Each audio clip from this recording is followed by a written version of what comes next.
قل إن كان آباؤكم وأبناؤكم وإخوانكم وأزواجكم وعشيرتكم وأموال اقترفتموها وتجارة تخشون كسادها ومساكن ترضونها أحب إليكم من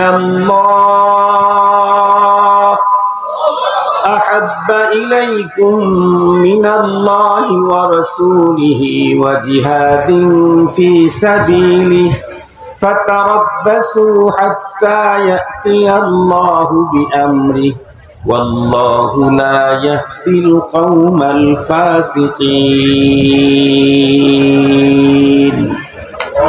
তিলাওয়াতকৃত আয়াতে কারিমাতে আল্লাহ পাক প্রথমে ৮ বস্তুর উল্লেখ করেছেন, পরবর্তীতে ৩ বস্তুর কথা আল্লাহ তাআলা আলোচনা করেছেন। প্রথম ৮ বস্তুর কথা আলোচনা করে আল্লাহ বলেন, এই ৮ বস্তুর চাইতে তোমাদের অন্তরে পরবর্তীতে উল্লেখিত ৩ বস্তুর মায়া যদি বেশি না হয়, আল্লাহ বলেন তাহলে তোমরা অপেক্ষা করো। আল্লাহ পাকের এই বর্ণনার সিস্টেমটা সুন্দরভাবে বুঝতে চাইলে ছোটদের জন্য একটা চমৎকার কথা বলি। আমরা অনেক সময় ছোটবেলায় বাবাই বলছে যথাসময়ে খাবার খেয়ে রেডি হয়ে স্কুল বা মাদ্রাসায় যাবে, আমরা যাই নাই। মা চেষ্টা করছে কিন্তু মা পর্দা করেন, মা আমাকে ধাওয়া করেছে তো আমি সেখান থেকে দৌড়ে অন্যত্র চলে গেছি। মা সেখানে বোরকা পরা ছাড়া আসতে পারে না। এক পর্যায়ে মা বোরকা পরে আমাকে ধরার জন্য যান নাই, তো আমি খেলার সাথীদের সাথে অ্যাড হয়ে গেছি। খেলতে খেলতে আব্বা চলে আসছেন বাসায়, জিজ্ঞেস করছে ছেলে কি গিয়েছিল আজকে প্রাইভেট প্রতিষ্ঠানে? বলে না, যায়নি তো। আমি ওকে ধরার জন্য চেষ্টা করেছি, ও লোকজনের ভিতরে ঢুকে পড়লো, আমি সেখানে যেতে পারি নাই। বাবা তখন চোখ রাঙিয়ে হাতে একটা লাঠি নিয়ে আমাকে পানিশমেন্ট দেওয়ার জন্য খুঁজতেছিলেন। হঠাৎ করে বাবা আমাকে দেখে ফেলেছেন, আমি বাবাকে দেখি নাই, কিন্তু আমার খেলার বন্ধুদের কোনো একজন বাবাকে দেখে ফেলেছেন। এটাও দেখেছেন বাবার হাতে লম্বা ট্যাবলেট আছে না ক্যাপসুল আছে। এটা দেখেই সে আমাকে খোঁচা দিয়ে বলে, এই তাড়াতাড়ি দৌড় দে, দেখ ওই যে কি আসতেছে। আমি তাকাইয়াই দেখলাম মিনি আজরাইল। তার মানে আমার আব্বা আমাকে শাসন করতে সিরিয়াস। ভালোবাসায় যেমন মিয়া বা জিয়াদা, শাসনেও আমার আব্বা মিয়া মিয়া। আমার আব্বা ভালোবাসায় যেমন, শাসনেও তেমন। যে বাবার ভিতরে এই আদর্শ না থাকবে সে আসলে আদর্শবান বাবা হওয়ার উপযুক্ত নন। কোরআনে হাকিমে আল্লাহ পাক যেখানেই জান্নাতের সুসংবাদ দিয়েছেন সেখানেই জাহান্নামের শাস্তির কথা বর্ণনা করেছেন। যেখানেই শাস্তির কথা বর্ণনা করেছেন সেখানেই সুখ সমৃদ্ধি শান্তির কথা বর্ণনা করেছেন। এটি সিস্টেম। রব হলেন সবচেয়ে বড় গার্ডিয়ান। আল্লাহু ওয়ালিয়ুল্লাযীনা আমানু ইউখরিজুহুম মিনাদ-দুলুমাতি ইলান-নূর। আল্লাহু ওয়ালিয়্যুন, আমার বাবা আমার ওলি। সব বাবার ওলি, বাবাদের বাবাদের ওলি, সে হলেন কে? আল্লাহ রব্বুল আলামিন। ওনার পদ্ধতি এটি।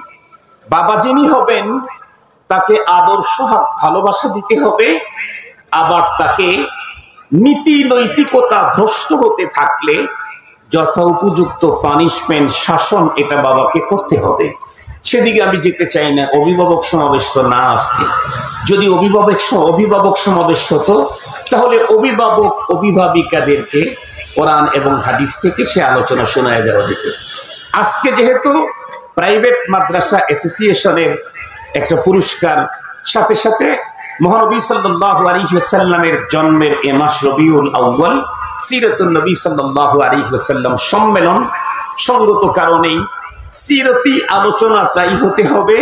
তবে যেটি আমাদের ছাত্র আর উস্তাদ পাশাপাশি যারা শ্রোতা মণ্ডলী এসেছেন সকলের জন্য ফায়দামন্দ হয়, এইভাবেই একটা কথা আপনাদের খেদমতে অল্প সময় উপস্থাপন করার ইচ্ছে আমার। তো বলতেছিলাম বাবায় যখন কি বলছে, যখন আসছে আমি দেখি নাই, আমার ফ্রেন্ড দেখেছে, আমাকে খোঁচা দিয়ে আমাকে সজাগ করলেই আমি দৌড়ের গতি বাড়িয়ে দিলাম। বাবাও কিছুক্ষণ আমার পিছু নিলেন, এরপরে বাবা দাঁড়িয়ে গেলেন। আমি খানিক যাই আর পিছনের দিকে তাকায় দেখি আজরাইল কি আইতেছে, দেখতেছি না, উনি এখন দাঁড়িয়ে আছেন, তার মানে আব্বা যান। আমিও তখন দাঁড়াই, আবার বাবা চোখ রাঙ্গা করে লাঠিটা একটা ঝাঁকি দিয়ে আবার 2 পা নর্মাল গতিতে আগাইলে আমি কিন্তু 120 কিলোমিটার বেগে আবার দৌড় শুরু করি। কিছুক্ষণ যাওয়ার পরে বাবা, আমি পিছনের দিকে চেয়ে দেখি বাবা এখন আর আসতেছে না। আমি তখন দাঁড়াইলাম। বাবা তখন কি বলে, দাঁড়া দাঁড়া। তার মানে কি, বাবা আমার কাছে এসে আমাকে পেলেই চকলেট খাওয়াবেন, কি দিবেন, পানিশমেন্ট।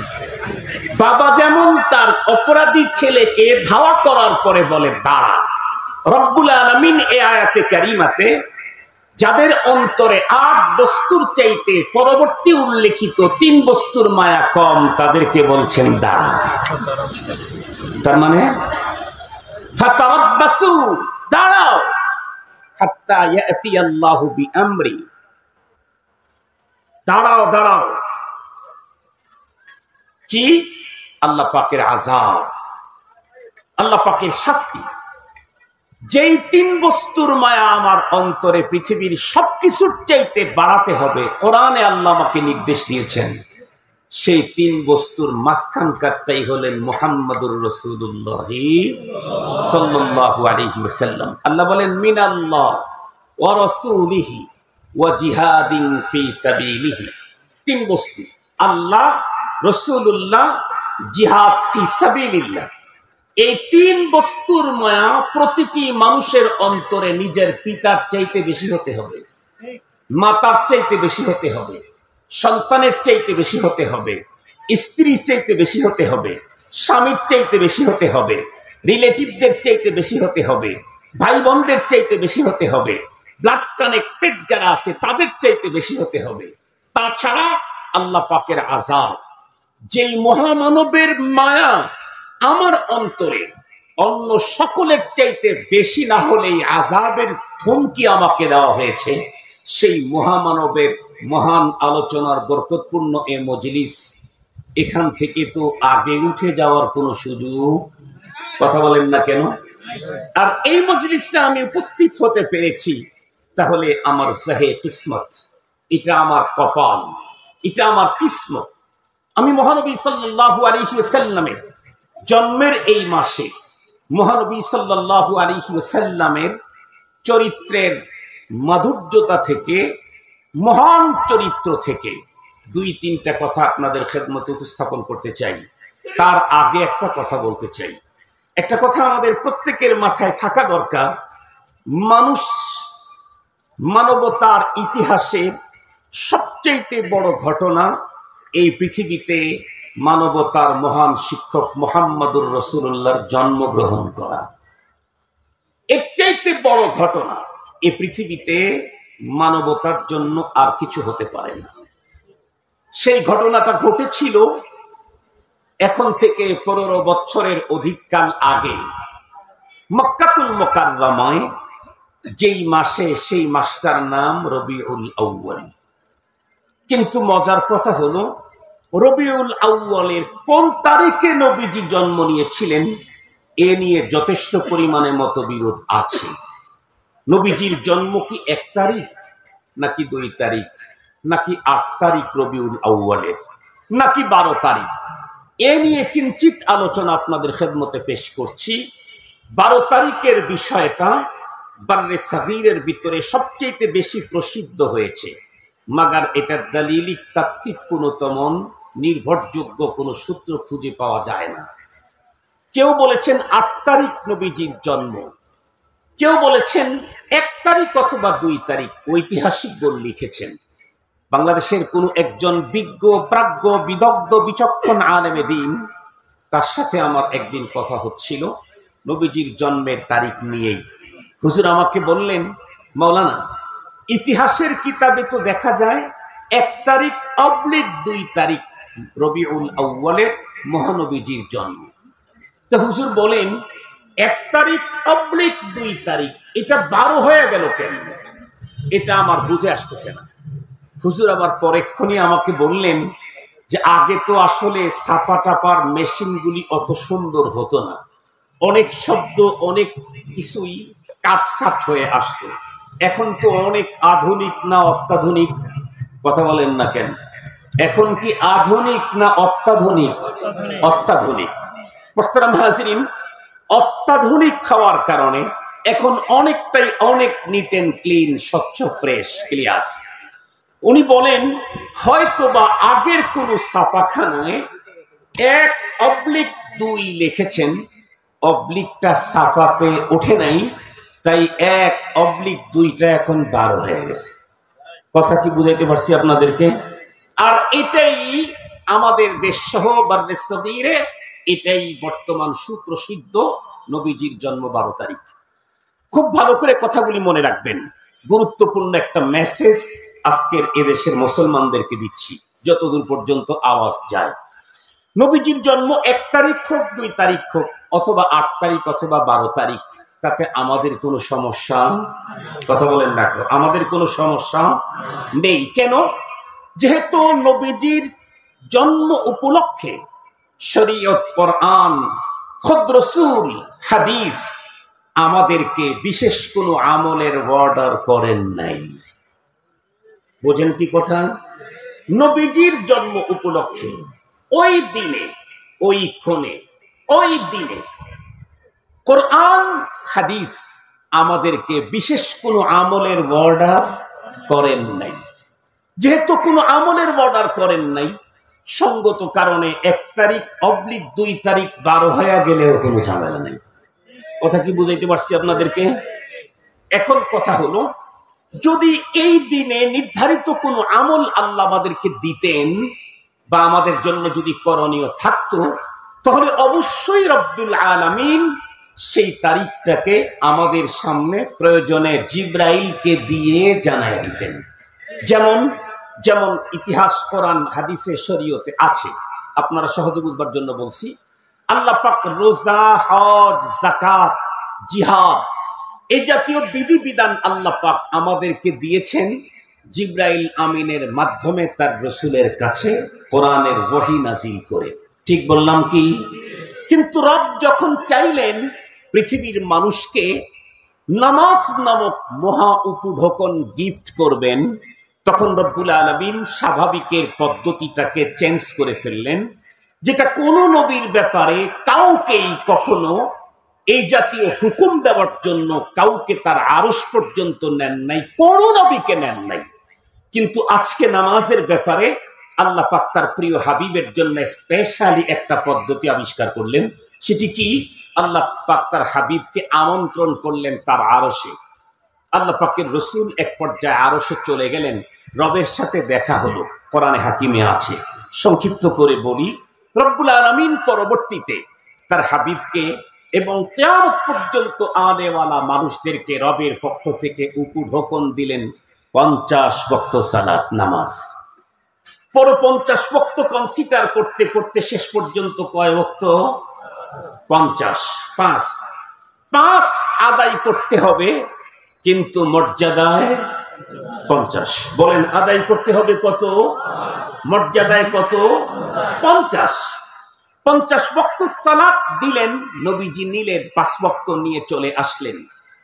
পরের দিন সকাল বেলায় জিবরাইল আমিন পয়গম্বরের সামনে হাজির, এসে বললেন, ওগো আল্লাহর হাবিব, রব্বুল আলামিনের আরশে গেলেন, রব আপনাকে কি দিল? বলে, আমাকে মহা উপঢৌকন দিয়েছেন সালাত 5 ওয়াক্ত 24 ঘন্টায়। জিবরাইল আমিন উত্তর করলেন, ওগো নবীজি, রবের দেওয়া সে মহান উপঢৌকনটা কখন কিভাবে আপনি এটাকে আদায় করবেন, এটার পদ্ধতি শিক্ষা দেওয়ার জন্য রব আমাকে আদেশ করেছেন। চলুন আমি আজকে ইমামতি করব, আমি ইমাম, আপনি মুক্তাদি। সুবহানাল্লাহ বলা যায় কি? গাজীর চটের মানুষের সাথে আমার কিন্তু এই অঞ্চলের মানুষের সাথে 14 বছরের সম্পর্ক। আমি এই যে পাশে কেন্দ্রীয় মসজিদের ঈদগাহ মাঠের খতিব, 14 বছর, আল্লাহ শুকুর, আলহামদুলিল্লাহ। আর অন্য যে কাউকে বাইপাস করে মাইনাস করে চলা যায়, কোন নেতাকে বাদ দিয়ে চলা যায়, কোন নেত্রীকে বাদ দিয়ে চলা যায়, কিন্তু ইমামরে বাদ দিয়ে চলা যায় না। কেন? পরপারে পুঁজি নামাজ, যারা নামাজ পড়াইছে ইমাম সাহেব। ইমামরে বাদ দিলে আপনার পুঁজি কই? আরে কথা বলেন না কেন? আপনি যে ঈদের নামাজ পড়ছেন, আপনি পড়েছেন, নামাজের ইমামতি করেছে কে? ইমাম। তা আপনি ঈদের নামাজ আল্লাহর দরবারে প্রদর্শন করতে চাইলে ইমামরে বাদ দিলে আপনার পুঁজি কই? নাই। এজন্য সবাইকে পর করতে পারবেন, কিন্তু ইমামরে মাইনাস করলে আপনি মাইনাস হয়ে যাবেন। মনে থাকবে তো? মনে ভালো করে মনে রেখেন। বর্তমান সময় তো আবার আমাদের আলহামদুলিল্লাহ জীবনে এমনটা হয় নাই, কিন্তু নানা সময় ফেসবুকে দেখি এই মসজিদের ভিতরে অমুক, ঈদগাহ মাঠে, বক্তৃতার মঞ্চে, এই সেই। আলহামদুলিল্লাহ আমাদের সামনে এরকম কখনো হয় নাই। আল্লাহর কাছে দোয়া করি, আল্লাহ আমাকেও হেফাজত করো, আমার মুসল্লিদেরকেও বাঁচাও, আমিও যেন ওই জাতীয় কথা না বলি, আর আমার মুসল্লিরাও জানি তারা আমার সাথে ওই জাতীয় আচরণ কোনোদিন না করে। আল্লাহ সবাইকে সোজা পথে, সঠিক পথে চলার তৌফিক দান করুন। তো যে কথা আমি বলতেছিলাম, রাসূল করিম সাল্লাল্লাহু আলাইহি ওয়াসাল্লামকে নিয়ে জিবরাইল আমিন 2 দিনে 10 ওয়াক্ত নামাজের ইমামতি করলেন। একেবারে সংক্ষেপে বলি, প্রথম দিন জোহরের সালাত যেই টাইমে পড়লেন, দ্বিতীয় দিন ওই টাইমে পড়েন নাই, অনেক পরে পড়েছেন। প্রথম দিন আসরের সালাত যেই টাইমে পড়েছেন, পরের দিন অনেক পরে পড়েছেন। প্রথম দিন মাগরিবের সালাত যেই টাইমে পড়েছেন, পরের দিন একটু পরে পড়েছেন। প্রথম দিন এশার সালাত যেই টাইমে পড়েছেন, সেখান থেকে বেশ পরে গিয়ে দ্বিতীয় দিন পড়াইছেন। প্রথম দিন ফজরের সালাত যখন পড়াইছেন, দ্বিতীয় দিন সেখান থেকে অনেক পরে। কত পরে? মনে হয় বেলা এখন উঠেই যাবে, এমন মুহূর্তে দ্বিতীয় দিন ফজরের সালাতে ইমামতি করে বিশ্বনবীজিকে ডেকে বললেন, মা বাইনা হাদাইনিল ওয়াক্তাইনি ওয়াক্তুন লাকা ওয়া লি উম্মাতিকা। ওগো আল্লাহর রাসূল, আমি চলে গেলাম, আমার ইমামতি শেষ, আমি আর জীবনে আপনার কোনোদিন ইমামতি করতে আসবো না। আমি 2 দিনে যেই টাইমটা আপনাকে দেখায় দিলাম, জোহরের সালাত 2 টাইমে পড়াইলাম, এই 2 টাইমের মাঝামাঝি আপনার এবং আপনার উম্মতের নামাজের টাইম। রব নামাজ দিয়েছেন, টাইম তার রাসূলকে ওভাবে বলে দেন নাই, ইন্ডিকেট করেন নাই, তাই জিবরাইল আমিনকে দিয়ে সেটাকে দেখায় দিলেন, আমল করায়। বিশ্বনবীর জন্ম উপলক্ষে যদি শরীয়ত কোনো আমল দিত, তাহলে পয়গম্বরের জন্মের তারিখ প্রয়োজনে জিবরাইল আমিনকে দিয়ে জানায় দিত। শরীয়তে সিস্টেম আছে। যেহেতু জিবরাইল আমিনকে দিয়েও পয়গম্বরের জন্মের তারিখ জানানো হয় নাই, কোরআনে পাকের 30 পারার কোথাও কোন জায়গাতে বিশ্বনবীর জন্ম উপলক্ষে ঈদ বা কোনো অনুষ্ঠান করার কোন নির্দেশনা নাই, হাদিসে পাকের মধ্যে নাই। এখানে একটা সওয়ালে মুকদ্দারের জবাব দিতেই হয়। হয়তোবা এখান থেকে যাওয়ার পরে কেউ মনে মনে বলবেন, আরে আমাদের খতিব সাহেব হলো নরমাল কওমি মাদ্রাসায় পড়া, দাওরা হাদিস পাস। আর ঈদে মিলাদুন নবীর ফতোয়া যারা দেয় তারা হলো ইসলামিক স্কলার, আল্লামা, ডক্টর, যাদের ডিগ্রির বস্তা আমাদের আব্দুল বাসেত খান হুজুর মাথায় বহন করে হাফ কিলো যেতে পারবেন, এত ডিগ্রি। সুতরাং উনি কোরআনে খুঁজে না পেলে কি হবে? বাংলাদেশের অনেক ডক্টররা কোরআনে এবং হাদিসে ঈদে মিলাদুন নবী পায়। এই যদি আপনাদের প্রশ্ন হয়, তাহলে আমি আপনাদেরকে একটা কথা জিজ্ঞেস করতে চাই। আমার মতো ছোট্ট জাহেলকে অত বড় হুজুরের সামনে দাঁড় করানো দরকার নাই।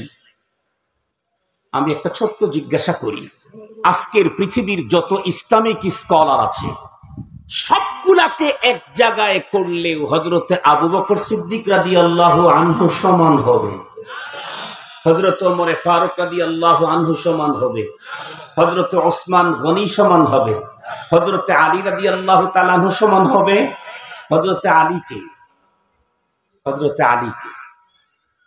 আলী রাদিয়াল্লাহু তাআলা আনহু সম্পর্কে পয়গম্বর স্পষ্ট বলেন,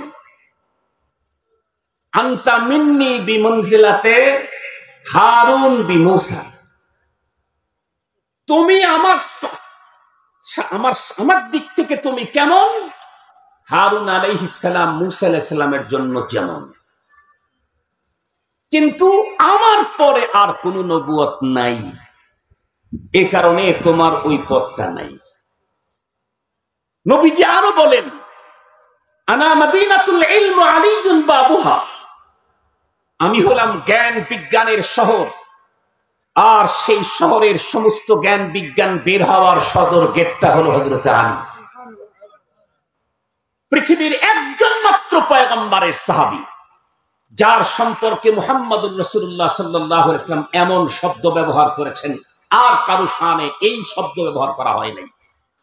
সেই আলী রাদিয়াল্লাহু তাআলা আনহু বড় না আজকের যুগের এই ইসলামিক স্কলাররা বড়? কথা বলেন না কেন? এখন আমি জিজ্ঞাসা করতে চাই, হযরত ওমর, হযরত আবু বকর, ওসমান, আলী তারা 30 পারা কোরআন পড়লেন, কেউ ঈদে মিলাদুন নবী পেলেন না, ওরা পায় কেমনে? আমি না হয় ছোট, আবু বকর সিদ্দিক পেলেন না কেন? হযরত ওমর, ওসমান পেলেন না কেন? কোন সাহাবী পেলেন না, কোন তাবেঈ পেলেন না, কোন তাবে তাবী পেলেন না, আইম্মায়ে মুজতাহিদিন মাতবু যারা তারাও পেলেন না, গায়রে মাতবু যারা তারাও পেলেন না, কোন মাযহাবের ইমাম পেলেন না। এই 500 বছর পরে এসে কোরআন শরীফের ভিতরে ঈদে মিলাদুন নবী যদি পায়, তাহলে আসলেই কি কোরআন শরীফের মধ্যে আছে আবু বকর সিদ্দিক পান নাই? হইতে পারে কি? হযরত ওমর রাদিয়াল্লাহু আনহু পান নাই, কোরআনে আছে কিন্তু ওনারা দেখেন নাই, হতে পারে কি? হাদিসে আছে কিন্তু ওনারা খুঁজে পান নাই, হতে পারে কি? আরে মিয়া, তুমি যেই কোরআন পড়ে ইসলামিক স্কলার হয়েছো, ওই কোরআনকে জমা করেছেন হযরত ওসমান। জামিউল কোরআন, জামিউল কোরআন যিনি, উনি 30 পারা কোরআনের কোথাও ঈদে মিলাদুন নবী পেলেন না, তুমি পাও, তার মানে কোরআন শরীফে ঈদে মিলাদুন নবী নাই, বরং তোমার চোখের ঝামেলা আছে। আপনাদের একটা মজার গল্প শুনাই, খুব ভালো বুঝবেন। আবার সময় বেশি হয়ে গেলে তো ওয়াদা মিস হয়ে যাবে, আর সময় আর 3-4 মিনিট আছে। শুনুন, বলতেছি সারি নাই তো।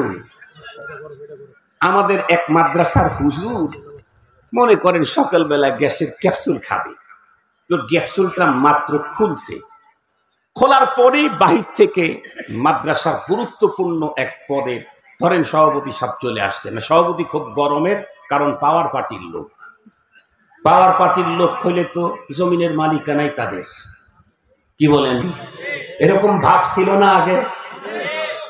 এখনো কেউ কেউ দেখে লেগেছে, এগুলা দেখান ভালো না, কারণ বর্তমান বাতাসই স্বৈরাচারের বিরুদ্ধে।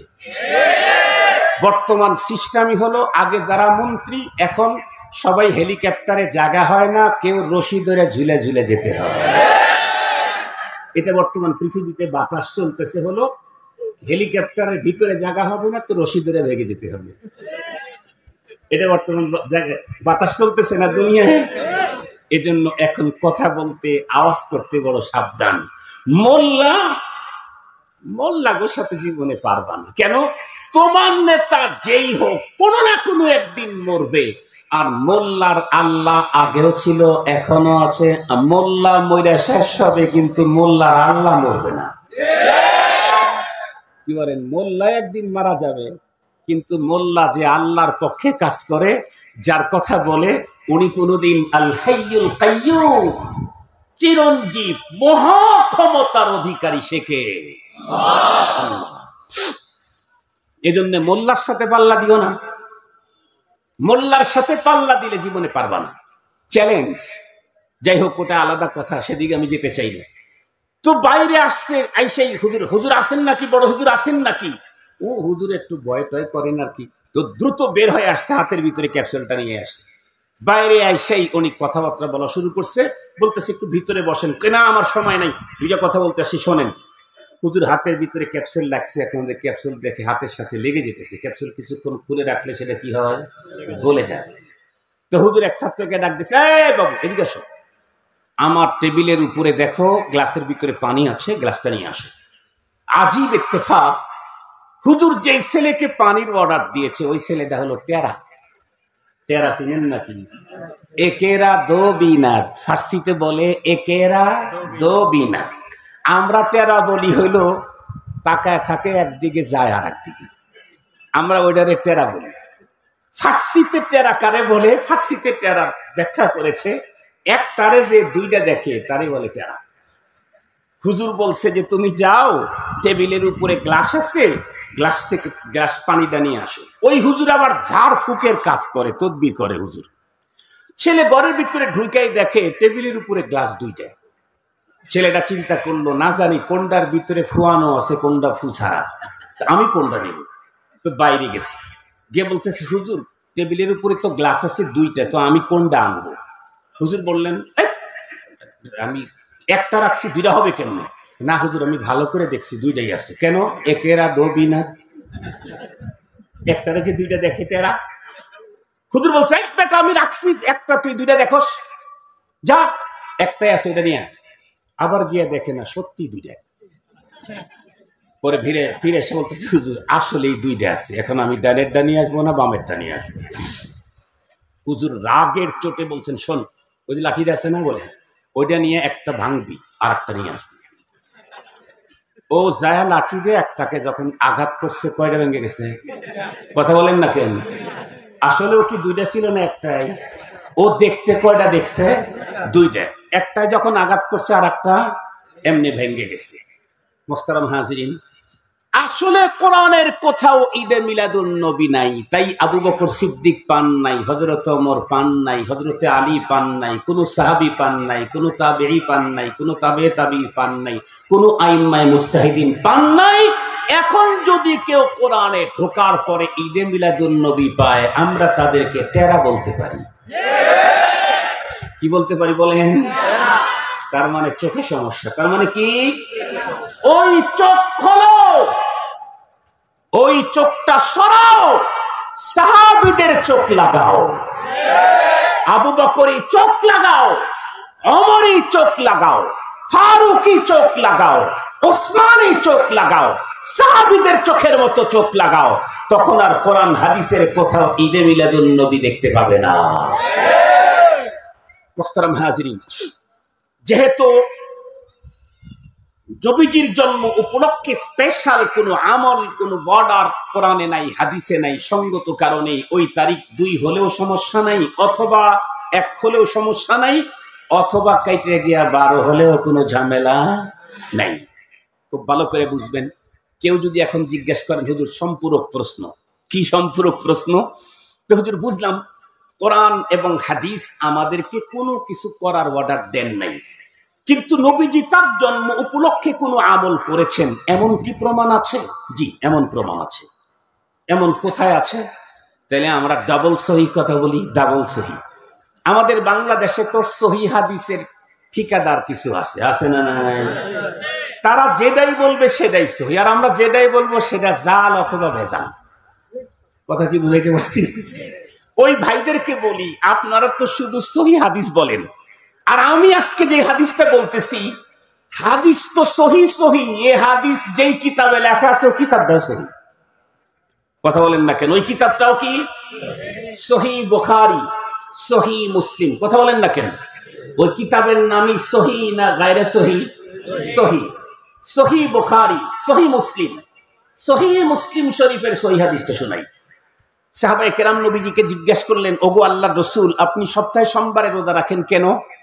নবীজি বললেন, আল্লাহ পাকের পক্ষ থেকে এই দিনে আমি 2টা নেয়ামত প্রাপ্ত হয়েছি, এই 2 নেয়ামতের শুকরিয়া আদায়ের জন্য। কি কি নেয়ামত? বুলিতু ফিহি ওয়া বুইস্তু ফিহি। আমি সোমবারের দিন পৃথিবীতে জন্ম নিয়েছি, সর্বপ্রথম আমার উপরে কোরআন নাজিল হয়েছে সেও সোমবারের দিন। এই 2 মহান নেয়ামতের শুকরিয়া আদায় করার জন্য আমি সিয়াম পালন করি। এখন আসেন, নবীজি যে আল্লাহ পাকের পক্ষ থেকে প্রাপ্ত মহান নেয়ামতের শুকরিয়া আদায় করার জন্য সিয়াম পদ্ধতি নিলেন, এটা কি নবীজি একা একাই চয়েস করছেন, না এটা আগের থেকে নবীদের চয়েসফুল সিস্টেম? তো আমরা একটু আগায় গেলেই দেখতে পাই এটা অন্য নবীদেরও চয়েসফুল সিস্টেম। কেমন? বিশ্ব নবীজি যখন মক্কাতুল মুকাররমা থেকে হিজরত করে মদিনায় আসলেন, মদিনায় এসে দেখেন মদিনার ইহুদিরা আশুরা, মুহররমের 10 তারিখে রোজা রাখে। শুনেন নাই হাদিস? নবীজি জিজ্ঞেস করলেন, এই দিনটা কিসের দিন তোমরা যে রোজা রাখো? ইহুদিরা তখন বলল, হাদা ইয়াউমুন সালেহ, এটা একটা মহান দিন। নাজ্জাল্লাহু মূসা মিন ফিরআউন ফি হাদিহিল ইয়াউম, এই দিনেই আল্লাহ পাক মূসা আলাইহিস সালাম এবং তার উম্মতদেরকে ফেরাউন থেকে মুক্তি দিয়েছেন আর ফেরাউনকে চিরতরে শেষ করে দিয়েছেন। এই জন্য হযরত মূসা আলাইহিস সালাম এই দিনটা রোজা রাখতেন। নবীজি কি বললেন? আনা আহাক্কু মিনকুম বিমূসা, মূসা আলাইহিস সালামের এই ভালো কাজের অনুকরণের হকদার তোমাদের চাইতে আমি বেশি। নবীজি রোজা রাখলেন এবং বললেন, আমি যদি আগামী বছর পর্যন্ত বাঁচি এই এই এই এই এই দিনটাতে, তাহলে আমি 9 তারিখ আর 10 তারিখ মিলে রোজা রাখবো। নবীজি উম্মতদেরকে বললেন, সুমু আশুরা ওয়া খালিফু ফিহি ইয়াহুদ সুমু ক্বাবলাহু ইয়াওমান আও বা'দাহু ইয়াওমান। তোমরাও আশুরা রোজা রাখো, আমার উম্মতেরা, ইহুদিরা আশুরা রোজা রাখে, তোমরাও আশুরা রোজা রাখো। তবে একটু পার্থক্য করতে হবে। কি? খালিফু ফিহিল ইয়াহুদ, ইহুদিদের সামঞ্জস্যতা অবলম্বন করবে না, তাদের সাদৃশ্য অবলম্বন করবে না, তাদের সিস্টেম তোমরা নিবা না। ওরা একটা রোজা রাখে, তোমরা 2টা রাখবে, হয় আগের দিন মিলাইবা না হয় পরের দিন মিলাইবা, 9, 10 অথবা 10, 11। ভালো করে বুঝবেন। তাহলে এই দিনে রোজা রাখলেন কেন? মূসা আলাইহিস সালাম তার গোত্রকে ফিরআউনের মতো ভয়ঙ্কর খোদাদ্রোহী থেকে আল্লাহ পাক মুক্তি দিয়েছেন এই মহান নেয়ামতের শুকরিয়া আদায় করতে। কি বোঝা গেল? নবীগণ আল্লাহ পাকের পক্ষ থেকে মহান নেয়ামত পাইলে ঈদ পালন করতেন না রোজা পালন করতেন? ভালো করে বুঝে বলেন, ঈদ পালন করতেন না রোজা পালন করতেন? আমাদের দেশের রসুল প্রেমের স্লোগানধারী ভাই যারা আছে, তারা বিশ্ব নবীজির জন্ম উপলক্ষে মহান এই নেয়ামতের শুকরিয়া আদায় করতে রোজা রাখতে চায় না ঈদ পালন করে? আপনারা বলেন তো দেখি, ঈদ আর রোজা সেম জিনিস না উল্টো জিনিস? আর একটু জোরে বলেন।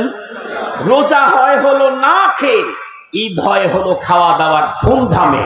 তার মানে আমাদের দেশের আশিক রসুলরা না খেয়ে রসুল প্রেম প্রদর্শন করতে রাজি নাই, খাওয়ার ধুমধামে রসুল প্রেম দেখাইতে চায়। এ প্রসঙ্গে একজন কবি বড় চমৎকার বলেছেন, তু কুজাও সুন্নতে আহমদ কুজা বা মুহাম্মদ কাইবুয়াদ নিসবত তোরা। তুমি কোন দিকে আর মুহাম্মাদুর রাসূলুল্লাহর নিসবত কোন দিকে? তুমি কোন দিকে? পয়গম্বরী সুন্নত কোন দিকে? নবীজির পথ অনুকরণ যদি তুমি না করতে পারো, জীবনেও কোনোদিন তোমার পয়গম্বরের সঙ্গে মিল হতে পারে না। কবি শেখ সাদি বিশ্বের ভিতরে নাম করা একজন দার্শনিক, যার দর্শন আমাদের দেশেও এক সময় কলেজ ইউনিভার্সিটিতে পড়ানো হতো। উনি নিজেকে সম্বোধন করে বলেছেন, মপেন্দারে সাদি কে রাহে সফা তুয়া রফতে জুজবর পায়ে মুস্তাফা। ও শেখ সাদি, তুমি যত বড় দার্শনিকই হও না কেন, দর্শনে যদি তুমি বিশ্ব সেরাও হয়ে যাও, মনে রেখো যতক্ষণ পর্যন্ত মুহাম্মাদুর রাসূলুল্লাহ সাল্লাল্লাহু আলাইহি ওয়াসাল্লামের পথ অনুকরণ করতে না পারবে, ততক্ষণ পর্যন্ত তুমি কোনোদিনও মঞ্জিলে মাকসাদে যেতে পারবে না। বিশ্ব নবীজি তার জন্ম উপলক্ষে পালন করলেন রোজা, আর আমরা সেই পয়গম্বরের জন্ম উপলক্ষে যদি ঈদ পালন করি, তাহলে আশিকে রাসূল বন্ধুরা আমার দুনিয়ার কোনো পাগলেও বলতে রাজি হবে না। এ হলো পয়গম্বরের জন্ম উপলক্ষে রবিউল আউয়াল মাসের গুরুত্বপূর্ণ ছোট্ট 2টা টিপস আপনাদের খেদমতে পেশ করলাম। শেষ কথাটা এখন যদিও 10 মিনিট লাগে আমি চেয়ে নিচ্ছি, দিবেন তো আমার ইনশাআল্লাহ? এই যে প্রাইভেট মাদ্রাসা অ্যাসোসিয়েশনের এখানে তালাবারাই বেশি এসেছেন, অভিভাবক মন্ডলীরা এসেছেন, এটা আমার ধারণা। এটা আমি আমার ধারণা থেকে বলতেছি। এখানে একটা কথা আমি বলতে চাই, সেটি হলো আমাদের সন্তানদেরকে সে কওমি মাদ্রাসায় পড়ুক আর প্রাইভেট মাদ্রাসায় পড়ুক, প্রাইভেট মাদ্রাসায় পড়ুয়া প্রত্যেকটা সন্তানকে একদম ছোটবেলা থেকেই পয়গম্বরী মহান চরিত্রের অধিকারী করে গড়ে তুলতে হবে। মুহাম্মদুর রাসূল সাল্লাল্লাহু আলাইহি ওয়াসাল্লামের যে চরিত্র, যে স্বভাব, এই স্বভাবে আমাদের সন্তানদেরকে স্বভাবান্বিত করার জন্য যত ধরনের প্রসেসিং লাগে, প্রচেষ্টা লাগে, এটা আমাকে করতে হবে। আমি আমার পয়গম্বর সাল্লাল্লাহু আলাইহি ওয়াসাল্লামের ছোট্টবেলায় পয়গম্বর হবেন, তাকে সেইভাবেই সাজিয়েছেন রব্বুল আলামিন। যদিও তার মূল অভিভাবক পিতা ছিলেন না, উনি পৃথিবীতে আসার আগেই তার মূল অভিভাবক দুনিয়াতেই নাই। পৃথিবীতে জন্মের মাত্র কয়েক বছর পরেই তার আরো একজন মূল অভিভাবক মাতা, উনিও নাই। কিন্তু মুহাম্মদুর রাসূলুল্লাহ সাল্লাল্লাহু আলাইহি ওয়াসাল্লামের টোটাল লাইফটাকে একেবারে রূহের জগৎ থেকে স্পেশাল করে আল্লাহ পাক রব্বুল আলামিন তৈরি করে দুনিয়াতেও তাকে সেভাবেই সাজিয়েছেন। আমরা তো ছোটবেলায় সিরাতুল মুস্তাফা এই কিতাবের ভিতরে আমরা পড়েছি, বিশ্বনবীজি যখন একটু কথাবার্তা বলতে চাচ্ছেন, একটা আব্বা আম্মা আবি উম্মি এগুলি বলতে পারবেন, তখনই পয়গম্বর সাল্লাল্লাহু আলাইহি ওয়াসাল্লামকে তার নিজ বাড়ি থেকে গ্রামের ভিতরে পাঠিয়ে দেওয়া হয়েছিল। কেন? কারণ শহরের ভিতরে নানা রঙের লোক থাকে। আপনাদের শুধু গাজীর চটে কয় রকমের ভাষা চলে আপনারা বুঝেন না আমার কথা। স্বাভাবিকভাবে 12 কিলো 25 কিলোমিটার ভিতরে ভাষার পরিবর্তন হয় না। এক গ্রামের সব মানুষের ভাষার এক রকমের টন, 3 আলিফ 3 আলিফ 6 আলিফ 6 আলিফ, কেউ 3 আলিফের জায়গায় 2 আলিফ টানে না। কিন্তু গাজীর চটে যদি তাকান, এক বিল্ডিং এর ভিতরে 3 আলিফ আছে, 2 আলিফ আছে, 4 আলিফ আছে, 5 আলিফ আছে, 6 আলিফ আছে, 10 আলিফ আছে। ঠিক বললাম না? ঠিক বললাম? কারণ ওই বিল্ডিং এ কেউ আছে নরসিংদীর লোক, ওই বিল্ডিং এ কেউ আবার আছে চিটাঙ্গের লোক, ওই বিল্ডিং এ কেউ আবার আছে কুমিল্লার লোক। আমাদের এক বন্ধু বলে, কয় ঢাকার ভাষাটা চট্টগ্রামের উদ্দেশ্যে রওনা করেছিল, কিন্তু কুমিল্লাতে গিয়ে অ্যাক্সিডেন্ট করে একেবারে চট্টগ্রামে গিয়ে মারাই গেল। মানে চট্টগ্রামের ভাষা আর কুমিল্লার ভাষা। আমি আপনাদেরকে একটা ভাষা বলি, তাহলে বুঝবেন কিভাবে মারা গেল। আমি জীবনের প্রথম যখন চট্টগ্রামে ওয়াজে গেছি, চকরিয়াতে, তো আমি ওখানে যাওয়ার পরে আমি আমার বন্ধুকে বললাম, আমার মাদ্রাসার ওস্তাদ, নতুন ওস্তাদ হয়েছে, তাকে বললাম, মাওলানা আপনাদের এই চিটাঙ্গে আসলাম, একটা ভাষা আমার শিখাইয়া দেন, নাইলে আমি কি ভাষায় নিয়ে যাব, একটা ভাষা শিখেন। তো হুজুর আমার দিকে তাকায় বলে, ওয়া বিজ্জার ফোয়া ইকাইয়ো বুজ্জা কুজ্জাতুন গুজ্জা গুজ্জা দজ্জা ফজ্জে। আপনারা কি পরিমাণ বুঝছেন বলেন? আমি যদি সূরাতুল ফাতিহা পড়তাম, আলাম তারা পড়তাম, তর্জমা না বুঝলেও বুঝতেন যেটা সূরা ফাতিহা পড়তেছে। কিন্তু বুজ্জা কুজ্জাতুন গুজ্জা গুজ্জা দজ্জা ফজ্জে, এটার তর্জমা শানে নজুল বলা ছাড়া বোঝার কোনো কায়দাই নেই। কেন? কারণ ঢাকার থেকে ভাষা রওনা করে কুমিল্লাতে অ্যাক্সিডেন্ট করে চট্টগ্রামে ডেড হয়ে গেছে। তো আমি এটা বলতেছিলাম, একটা কথা বললাম আপনাদের সাথে, একটু মজাক করলাম আর কি। মূল কথাটা বলতেছিলাম যে এই গাজীর চটে তাকাইলেই দেখা যায় একই বাসার ভিতরে, এক বিল্ডিং এর ভিতরে 5 এলাকার লোক থাকে, 5 এলাকার লোকের ভাষা। এই জন্য পয়গম্বরকে একদম নিট, সুন্দর, ফ্রেশ আফসাহ আরব শিখাবার জন্য পয়গম্বরকে গ্রামে পাঠানো হয়েছে। এখান থেকে আমাদেরকে একটা বড় সবক নিতে হবে। আমার সন্তানদেরকেও ভাষার দিক থেকে যোগ্য এক্সপার্ট করে গড়ে তুলতে হবে এখন থেকেই। আমি রুমের ভিতরে বসা ছিলাম, আলোচনায় বলেছি, পৃথিবীর কোন নবী রাসূলের টোটাল লাইফে একটা শব্দ অশালীন জীবনে কারো জবান থেকে বের হয়নি। কোন নবী রাসূল,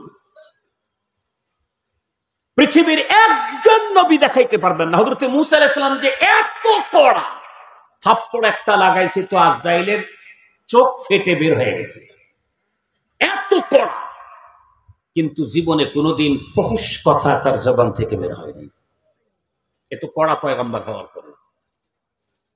অথচ ভাষা প্রয়োগের ব্যাপারে আমাদের অবস্থা এখন ভয়ঙ্কর। আপনি যদি একটু গভীরভাবে লক্ষ্য করেন, এ দেশের অশান্তির অর্ধেক সলভ হবে যদি ভাষা প্রয়োগের ব্যাপারে পয়গম্বরের মহান চরিত্রকে দেশের মানুষ ফলো করে। অর্ধেক বিবাদ, অর্ধেক বিসম্বাদ, অর্ধেক ঝগড়া, অর্ধেক অশান্তি সলভ হবে। আপনি দেখেন, বাবা ছেলের ভিতরে অশান্তি হয় কখন? বাবা অথবা ছেলে যে কোনো একজন পয়গম্বরী সুন্নতকে ছেড়ে ভাষা ব্যবহারে অসতর্কতা অবলম্বন করে, যখন সীমা লঙ্ঘন করে, যখন। বাবাকে যে শব্দ বলাটা ছেলের জন্য ঠিক না, এমন শব্দ যখন ব্যবহার করে তখনই বাবা সন্তানের উপরে ক্ষিপ্ত হয়। সন্তানের জন্য যে শব্দটা মানায় না, ইসলাম নেয় না, সেই শব্দ যদি কোনো বাবা ব্যবহার করে তখনই সন্তান বাবার উপরে ক্ষিপ্ত হয়। মা যদি মেয়ের জন্য এমন শব্দ ব্যবহার করে যা শরীয়ত নেয় না, তখনই মেয়ে মার উপরে ক্ষিপ্ত হয়। মা আবার মেয়ের উপরে, মেয়ে যদি মার উপরে এমন শব্দ ব্যবহার করে যা ইসলাম নেয় না, তখনই মাও মেয়ের উপরে ক্ষিপ্ত হয়, মেয়ে মার উপরে ক্ষিপ্ত হয়, স্বামী স্ত্রীর উপরে ক্ষিপ্ত হয়, স্ত্রী স্বামীর উপরে ক্ষিপ্ত হয়, ওস্তাদ ছাত্রের উপরে ক্ষিপ্ত হয়, ছাত্র ওস্তাদের উপরে ক্ষিপ্ত হয়, পীর মুরিদের উপরে ক্ষিপ্ত হয়, একদল আর একদলের উপরে আক্রমণ করে। আগে হয় শব্দের আক্রমণ, তারপরে হয় সুইচ টিপে। কথা বলেন না কেন? কথা বলেন না কেন? আগে কিসের আক্রমণ হয়? কথা বলেন না কেন? আগে কিসের আক্রমণ হয়? শব্দের আক্রমণ আগে হয়, তারপরে সুইচ টিপে আক্রমণ পরে হয়। আম্মা জান আয়েশা সিদ্দিকা রাদিয়াল্লাহু তাআলা আনহাকে জিজ্ঞাসা করা হয়েছিল, কারণ একজন মানুষের স্বভাব চরিত্রের সবচাইতে স্বচ্ছ রিপোর্ট দিতে পারবে দুইজন, একজন যিনি সৃষ্টিকর্তা আল্লাহ, আর একজন হলো তার স্ত্রী। প্রত্যেক মানুষের স্ত্রী জানে উপরে যাই থাক, কিন্তু ভিতরে আসলে স্বামীর কন্ডিশন কি, এটা স্ত্রী সবচেয়ে ভালো জানে। সুফিয়ারা সুফিগিরি রোজে রোশন মে কোনাদ দর্শবে তারিকে সুফি কারে দে গরমি কোনাদ। যেহেতু প্রত্যেকটি মানুষ রাতে আর দিনে একেবারে দেহের সম্পর্কের সাথে গভীর সম্পৃক্ত থাকে স্বামী আর স্ত্রী, সঙ্গত কারণেই কোনো পুরুষ তার নিজের স্বভাবকে স্ত্রী থেকে লুকায়িত রাখার কোনো সুযোগ পায় না। এই কারণে হাদিসে বলা হয়েছে খিয়ারুকুম খিয়ারুকুম লিআহলিহি। ওইটার অনেক তর্জমা আছে, এই তর্জমা বলতে যাব না। সেই যেই দুইজন সবচাইতে ভালো জানেন, সেই দুইজনই আল্লাহ পাকের রাসূল সম্পর্কে কি বলেছেন। প্রথমে আমি আল্লাহটাই বলি। আল্লাহ বলেন ইন্নাকা লাআলা খুলুকিন আযীম। আল্লাহু আকবার বলবেন কি? ওগো আমার হাবিব, আপনি তো মহান চরিত্রের অধিকারী। আল্লাহু আকবার বলেন। আল্লাহ সৃষ্টিকর্তা বলতেছেন, ওগো আমার হাবিব, আপনি তো মহান চরিত্রের অধিকারী। আর যেই আম্মা জান আয়েশা সিদ্দিকা রাদিয়াল্লাহু তাআলা আনহার ঘরের ভিতরে আল্লাহর পয়গম্বর শুধুই জীবদ্দশায় ছিলেন না, বরং কিয়ামত পর্যন্ত রব্বুল আলামিন ওনাকে রাখতেছেন। ওনাকে আম্মা জানের ঘরের ভিতরে কেন রাখলেন কিয়ামত পর্যন্ত, সে মজার কথা। কোন একদিন আল্লাহর পয়গম্বর সাহাবায়ে কেরামের মজমার ভিতরে বলতেছিলেন, হুব্বিবা ইলাইয়া মিন দুনিয়াকুম সালাস। আমার সাহাবীরা, তোমাদের এই পৃথিবীর তিনটা জিনিস আমার কাছে বড় প্রিয়। বিশ্ব নবীজির তিন প্রিয় বস্তুর বর্ণনা শেষ করতে করতেই ফাকাম আবু বকর ওয়া ক্বাল হুব্বিবা ইলাইয়া মিন দুনিয়ায়া সালাস। বিশ্ব নবীজি তিনটা বর্ণনা করার সঙ্গে সঙ্গে আবু বকর সিদ্দিক দাঁড়িয়ে গেলেন, ডেকে বললেন, ওগো আল্লাহর হাবিব, এই পৃথিবীর তিনটা জিনিস আমার কাছেও বড় প্রিয়। সেই তিনটা জিনিস কি তোমার কাছে প্রিয়? ভালো করে বুঝবেন। আল্লাহর হাবিব তোকে হযরতে সিদ্দিক আকবর বললেন, আন্নাদরু ইলা ওয়াজহিক ওয়া ইনফাকু মালি আলা আমরি ওয়া বিনতি ফি বাইতিক। যদিও বাংলা বোঝেন, আরবি বোঝেন না, কিন্তু তিনটা বন্ধুরা আমার বাক্যের শেষগুলা এক রকমের বলেছি কিনা। আন্নাদরু ইলা ওয়াজহিক ওয়া ইনফাকু মালি আলা আমরি ওয়া বিনতি ফি বাইতিক। আল্লাহর হাবিবকে ডেকে বললেন, ওগো আল্লাহর হাবিব, এই পৃথিবীর তিনটা জিনিস আমার সর্বোচ্চ চয়েস। এর ভিতরে এক নাম্বার আপনার চেহারার দিকে তাকানো। এর চাইতে মজাদার কোন জিনিস আমি আবু বকরের দুনিয়ায় নাই। আবু বকর সিদ্দিক রাদিয়াল্লাহু আনহুর অন্তরে পয়গম্বরের প্রতি দৃষ্টি পড়ার পরে যেই তৃপ্তি, যেই ভালো লাগা, ভালোবাসা অনুভূত হতো, আল্লাহ পাক রব্বুল আলামিন এটাকে কবুল করে নিলেন। এ কারণেই আল্লাহ পাক সিদ্দিক আকবরকে স্পেশাল একটা মর্যাদা দিলেন। কি? যা আবু বকর, তুমি যে কোনো মুহূর্তে তৃপ্তি ভরে আমার হাবিবকে দেখতে গেলেই কেউ না কেউ এসে তোমার তৃপ্তির ভিতরে বিঘ্ন ঘটায়। আবু বকর, আমি তোমাকে তোমার এই তৃপ্তি নেওয়ার জন্য 3 রাত রিজার্ভ করে দিলাম। যেই 3 রাত্রে তুমি আর আমার রাসূল থাকবে, সানি ইসনাইনি ইযহুমা ফিল গার, এই 3 রাত্রে তুমি তৃপ্তি ভরে তোমার প্রিয় মানুষটাকে দেখে নিও। সেই 3 রাত কোনটা, সেই 3 দিন কোনটা?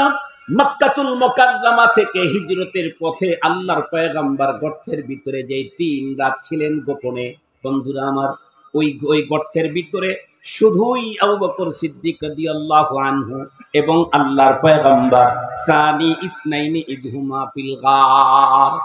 হযরত সিদ্দিক আকবর রাদিয়াল্লাহু আনহুর আরো একটা চয়েস ছিল, গো আল্লাহর হাবিব, আমার মেয়েটা যদি আপনার ঘরে থাকতো তাহলে আমার জীবনের বড় তৃপ্তি, এর চাইতে মজার কিছু হতে পারে না। হযরত সিদ্দিক আকবর তো তার মেয়েকে পয়গম্বরের ঘরে থাকা চয়েস করেছেন। সিদ্দিক আকবরকে আল্লাহ পাক আরো বাড়ায়া দিলেন। আবু বকর, তুমি তো চেয়েছিলে তোমার মেয়েটা পয়গম্বরের ঘরে থাকবে, আমি তোমার জন্য বাজেট দিয়ে দিলাম। আমার হাবিব মৃত্যুর পরেও হাসরের ময়দানের যাওয়ার ওঠার আগ পর্যন্ত তোমার মেয়ের ঘরেই আমি আমার হাবিবকে রেখে দিলাম। তুমি তো চাইছিলা তোমার মেয়ে পয়গম্বরের ঘরে থাকবে, আমি আমার পয়গম্বরকে তোমার ঘরে রেখে দিলাম। তুমি চাইছিলা যতটুকুন, মিয়া ওয়া জিয়াদা বিআহসানি মা কানু ইয়ামালুন। আল্লাহ পাক রব্বুল আলামিনের ঘোষণা কোরআনে হাকিমের ভিতরে আছে, মান আমিলা সালিহাম মিন যাকারিন আও উনসা ওয়া হুয়া মুমিন ফালানুহইয়ান্নাহু হায়াতান তাইয়্যিবা ওয়া লা নাজজিয়ান্নাহুম আজরাহুম বিআহসানি মা কানু ইয়ামালুন। আল্লাহু আকবার বলেন। মুহতারাম হাজিরিন, আমি যে কথাটা আপনাদের খেদমতে বলতে চাচ্ছি, মহানবী সাল্লাল্লাহু আলাইহি ওয়াসাল্লাম যার ঘরে থাকতেন, এখনো আছেন, সেই আম্মা জান আয়েশা সিদ্দিকা রাদিয়াল্লাহু তাআলা আনহাকে জিজ্ঞেস করা হয়েছিল নবীজির চরিত্র কেমন ছিল। আম্মা জান ক্ষণে ক্ষণে নবীজির চরিত্রে কিছু কিছু ঝলকের কথা বর্ণনা করে দিয়েছেন। তার ভিতরে এই হাদিসে পয়গম্বরের 3-4টা দিক পয়গম্বরের বর্ণনা করেছেন। আমি শুধু তর্জমা করে দিই। 1 নাম্বার, লাম ইয়াকুনিন নবী সাল্লাল্লাহু আলাইহি ওয়াসাল্লাম ফাহিশা, নবীজি কখনো মুখ থেকে ফুহুশ কথা বলেন নাই, অশালীন কথা, অশ্লীল শব্দ নবীজি জীবনেও কোনোদিন ব্যবহার করেন নাই। ওয়ালা মুতাফাহহিশা, অশালীন আচরণও জীবনে কোনোদিন নবীজি করেন নাই। ওয়ালা সাখাবান ফিল আসওয়াক, সাখাবান ফিল আসওয়াক এখন এখানেই হয়, মানে বাজারের ভিতরে চিল্লানো। এটা আমাদের বর্তমান বাজারে যাওয়া লাগে না, ঘরের ভিতরে বসে ফেসবুকে একটা স্ট্যাটাস দিলেই বাজারে না মহাসমুদ্রে চিল্লানের মতো হয়ে যায়। ঠিক বললাম না? ঠিক বললাম? ও চিল্লাইতেন না। আমরা যেটা এখন সবসময় এটা নিয়ে বসে থাকি, পোস্ট দিতে থাকি, কার বিরুদ্ধে দিলাম, তার ওজন কি আর আমার ওজন কি, তার জন্মকর্মে আমার জন্ম কবে। এমনও মানুষের বিরুদ্ধে আমি কথা বলছি, উনি যখন হাদিসের মসনদে বসেছেন তখন আমার মায়ের বিয়েই হয় নাই। কথা বলেন না কেন? লাগছে এখন লেগে গেছে নিজেদের, না? কোন দলের বিরুদ্ধে বললে তো খুব জোরে স্লোগান দিতেন, এখন নিজেদের ইসে লেগে গেছে, এজন্য এখন আওয়াজ নাই। এরকম বহু লোক আছে, কি সাধারণ কি স্পেশাল, মোবাইল ফোনে এমন এমন ব্যক্তিদের ব্যাপারে এমন এমন শব্দ চয়ন করে ব্যবহার করে। একটা হলো শব্দগুলা হয় অশালীন, দ্বিতীয়টা হলো ফেসবুকে ছেড়ে দিল সাখাফিল আসওয়াকের চাইতে আরো ভয়ঙ্কর। কার বিরুদ্ধে লেখলো? যেই লোকটা হাদিস পড়ায় এত বছর আগে, যখন ওর মায়েরও বিয়ে হয় নাই, ওর বাবাই বিয়ে করে নাই, তার বিরুদ্ধে লিখতেও কারো কলম, কারো হাত, কারো মুখ কখনো কাঁপে না। এটা পয়গম্বরী চরিত্র নয়, এটা পয়গম্বরী চরিত্র নয়। যত বড় সাহেবুল আমামাতিল আদিমা, যত বড় পাগড়িওয়ালাই হই না কেন, যদি জবান কন্ট্রোল করতে না পারি, যদি নিজের হাতের কলম কন্ট্রোল করতে না পারি, পয়গম্বরী চরিত্রে চরিত্রবান হওয়ার দাবি করার কোন যৌক্তিকতা নাই। আমরা এ ব্যাপারে সজাগ হব ইনশাআল্লাহ। নবীজি আরো বলেন, আম্মাজান বলেন, ওয়ালা ইয়াজজি বিসাইয়্যাতি সাইয়্যা, কেউ বলেই ফেলতে পারেন হুজুর অমুকে বলছে এই জন্য আমিও মেরে দিয়েছি। তার মানে ইটের জবাব কি বলেন? পাটকেল দিয়া। এটা পয়গম্বরের চরিত্র না, এটা আমার আপনার নেতার চরিত্র হতে পারে। পয়গম্বরের চরিত্র কি? আম্মা জানের কাছ থেকে শোনেন, ওয়ালা ইয়াজজি বিসাইয়্যাতি সাইয়্যা ওয়ালাকিন ইয়াফু ওয়া ইয়াসফা। কেউ আমার ব্যাপারে বলে ফেলেছে, ভয়ঙ্কর এক শব্দ লাগাইছে, আমি তার চাইতে ভয়ঙ্কর লাগাইলাম, তাহলে হুয়া ওয়া আনা সাওয়া সাওয়া। সে আর আমি তখন কি হয়ে গেলাম? কথা বলেন না কেন? কথার কথা বলি, বাইরে নাই যাই। নিজের স্ত্রী যেই শব্দটা আমি স্বামী হিসাবে বলা ঠিক না, এই শব্দটা বেচারি বলে ফেলেছে, এখন তো ঝামেলা লাগবেই। এমন যদি হয়, পয়গম্বরের চরিত্র হলো ইয়াফু ওয়া ইয়াসফা, মাফ করে দিই। স্ত্রী যেমন শব্দ ব্যবহার করেছে যেটা স্বামীর জন্য মানায় না, আমি যদি এমন শব্দ ব্যবহার করে যেটা স্ত্রীর জন্য মানায় না, তাহলে ও আর আমি কি হইলাম? কথা বলেন না কেন? কথা বলেন না কেন? 100 ও 100, আমি 100। ও যেমন আমিও তেমন। এটা পয়গম্বরের চরিত্র না। পয়গম্বরের চরিত্র হলো কেউ যদি আমার সাথে খারাপই কিছু করে থাকে, ইয়াফু ওয়া ইয়াসফা, এটা আমাকে ক্ষমা করে দিতে হবে। এই কয়েকটা চরিত্র আমরা ছোটবেলা থেকে আমাদের সন্তানদেরকে শিখাবো ইনশাআল্লাহ। ওস্তাদরা শিখাবেন, বাবা মা শিখাবেন।